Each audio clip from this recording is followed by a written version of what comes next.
ತಮಗೆಲ್ಲ ಶುಭಾಶಯಗಳು. ಹೊಸ ವರ್ಷ ಶುಭಾಶಯ. 24 ಹೋಗಿ 25 ಬರ್ತಾ ಇದೆ.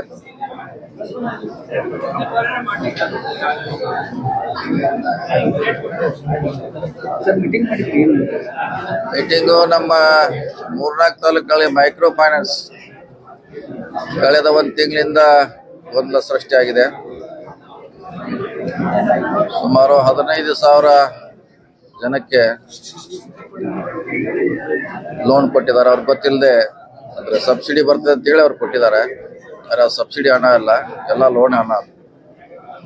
ಅದಕ್ಕಲ್ಲಿ ಮಿಡಲ್ ಮ್ಯಾನ್ಗಳು ಕೂಡ ಒಂದು 4-5 ಜನ, ವಿಶೇಷವಾಗಿ ಮಹಿಳೆಯರು ಇದನ್ನ ನೇತೃತ್ವ ವಹಿಸಿದ್ದಾರೆ. ಈಗಾಗಲೇ ಒಬ್ಬರನ್ನ ಅರೆಸ್ಟ್ ಮಾಡಿದೀವಿ ನಾವು. ಇನ್ನೂ 2 ತನಿಖೆ ಮಾಡಬೇಕಾಗಿದೆ. ಇವತ್ತು ಮಾಡ್ಲಿಕ್ಕೆ ಹೇಳಿದೀವಿ. ಸೊ ಅದಕ್ಕೆ 3 ಪೊಲೀಸ್ ಅಧಿಕಾರಿಗಳನ್ನ ನೇಮಿಸುವಂತ ಪ್ರಯತ್ನ ಮಾಡಿದ್ವಿ. ಸೊ ಏನಾಗಿದೆ, ಯಾಕಾಗಿದೆ, ಲೀಗಲ್ ಆಗಿ ಆದ್ರೂ ಮನಿ 3ನೇ ವ್ಯಕ್ತಿಗೆ ಹೆಂಗ್ ಹೋಯ್ತು ಅನ್ನೋದು ಇಲ್ಲಿ ಪ್ರಶ್ನೆ ಬಂದಿದೆ. ಥರ್ಡ್ ಪಾರ್ಟಿಗೆ ಹೆಂಗ್ ಹೋಯ್ತು ದುಡ್ಡು, ಅವ್ರ ಅಕೌಂಟಿಗೆ ಬಂದ್ರು ಕೂಡ ದುಡ್ಡು ಅಲ್ಲಿ ಹೋಯ್ತದು. ನಿಮ್ಗೆ ಹೋಯ್ತು ಎನ್ಕ್ವೈರಿ ಮಾಡ್ಲಿಕ್ಕೆ ಹೇಳಿದ್ವಿ. 1 ವಾರಲ್ಲಿ ಎನ್ಕ್ವೈರಿ ಮಾಡಿ ಹೇಳ್ತಾರೆ. ಸೊ ಅಲ್ಲಿವರೆಗೆ ರಿಕವರಿಗೆ ಯಾರಿಗೂ ತೊಂದರೆ ಮಾಡಬೇಡ ಅಂತ ಅವ್ರಿಗೆ ಇನ್ಸ್ಟ್ರಕ್ಷನ್ ಕೊಟ್ಟಿದ್ದೀವಿ ಫೈನಾನ್ಸ್ ಅವ್ರಿಗೆ. ಸೊ ಯಾರು ಕೂಡ ಅವ್ರು ಯಾರೋ ಸೋಮೋಟ ತುಂಬಂಗಿದ್ರೆ ತುಂಬಬಹುದು. ಸೊ ಯಾರು ಕೂಡ ಇದು ಎನ್ಕ್ವೈರಿ ಆಗುವವರೆಗೆ ಒಂದು ಹಂತಕ್ಕೆ ಬರೋವರೆಗೆ ಯಾವುದೇ ರೀತಿಯಿಂದ ಅವ್ರಿಗೆ ಹರಾಸ್ಮೆಂಟ್ ಮಾಡುವಂತ DC ಅವ್ರು ನಾವು ಸೂಚನೆ ಕೊಟ್ಟಿದ್ವಿ.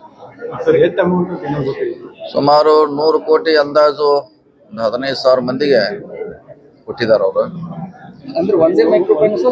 ಇಲ್ಲ, ಸುಮಾರು 40 ಮೈಕ್ರೋ ಫೈನಾನ್ಸ್ ಅವ್ರು ಕೂಡಿ ಕೊಟ್ಟಿದ್ದಾರೆ. ಸೊ ಇದರಲ್ಲಿ ಖಂಡಿತ ಮೋಸ ಆಗಿದೆ ಅಂತ ನಿಜ, ಅದೇನು ಪ್ರಶ್ನೆ ಇಲ್ಲ. ಹೆಂಗಾಯ್ತು, ಯಾರು ಮಾಡೋಣ ಕಂಡುಹಿಡಿಬೇಕಾಯ್ತು. ಇದಾರೆ ಅದರ ಟೀಮ್ ಇದಾರಲ್ಲ, ಅದೇ ಒಂದು 3-4 ಜನ ಲೀಡೀಸ್ ಅದಾರೆ. ಇದಕ್ಕೆ ಭಾರಿ ಸೂಕ್ಷ್ಮವಾಗಿ ಆಪರೇಟ್ ಮಾಡಿದ್ದಾರೆ. ಅವ್ರಿಗೆ ಸಬ್ಸಿಡಿ ಹಣ ಬರ್ತಂತ ಹೇಳಿ ಸಹಿ ಮಾಡಿಸ್ಕೊಂಡಾರೆ. ಸೊ ಅವ್ರು ಫ್ರೀ ಆಗಿ ಬರ್ತಂತ ಅವ್ರು ಸಹಿ ಮಾಡಿದ್ದಾರೆ. ಆದ್ರೆ ಈಗ ಅದು ಸಬ್ಸಿಡಿ ಎಲ್ಲ ಈಗ ತುಂಬಬೇಕಂದಾಗ ಇದೆಲ್ಲ ಗೊಂದಲ ಸೃಷ್ಟಿಯಾಗಿದೆ. ಸೊ ನೋಡೋಣ, 1 ವಾರ ಕಾದ್ ನೋಡೋಣ.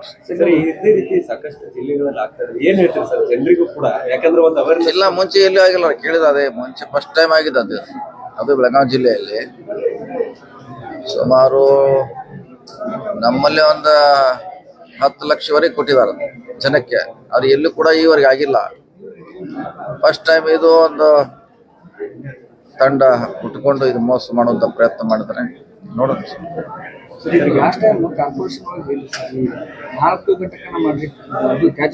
ಅದು ಹೇಳಿದೀವಿ, ಮಾಡಬೇಕಲ್ಲ. ಈಗ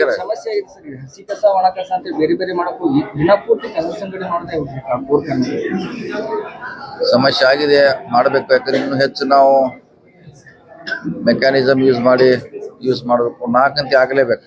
ಯಾಕಂದ್ರೆ ಒಂದೇ ಕಡೆ ಲೋಡ್ ಆಗ್ತಾ ಇದೆ. 4 ದಿಕ್ಕಿನ ಕಡೆ ಕಸ ಸಂಗ್ರಹಣೆ ಮಾಡ್ಲಿಕ್ಕೆ ಅನುಕೂಲ ಆಯ್ತು. ನೋಡೋಣ, ಪ್ರಯತ್ನ